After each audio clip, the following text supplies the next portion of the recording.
Monsieur le ministre, la réponse que vous venez de nous faire est parfaite pour expliquer quel est le rôle de la négociation entre patronat et syndicats et quel est le rôle du travail parlementaire.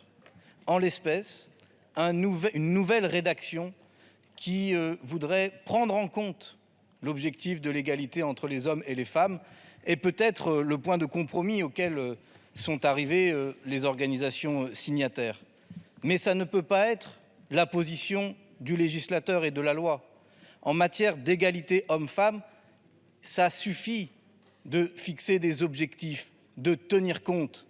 Il est maintenant urgemment temps qu'on assure cette égalité et qu'on ne soit pas seulement dans des objectifs, mais qu'on se donne des obligations de résultats.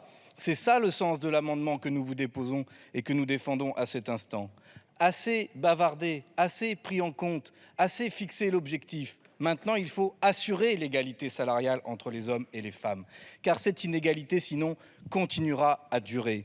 J'en profite d'ailleurs pour souligner que cet amendement est aussi là pour marquer ce qui est notre volonté de renforcer considérablement, à l'occasion de ce texte, les mécanismes qui visent à assurer l'égalité salariale entre les hommes et les femmes.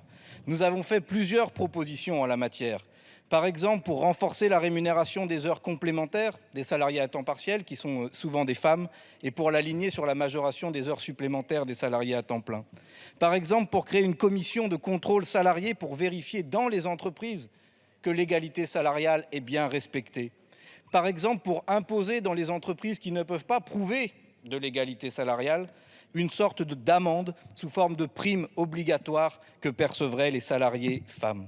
Et enfin, pour durcir considérablement les pénalités contre les entreprises qui n'appliquent pas l'égalité salariale.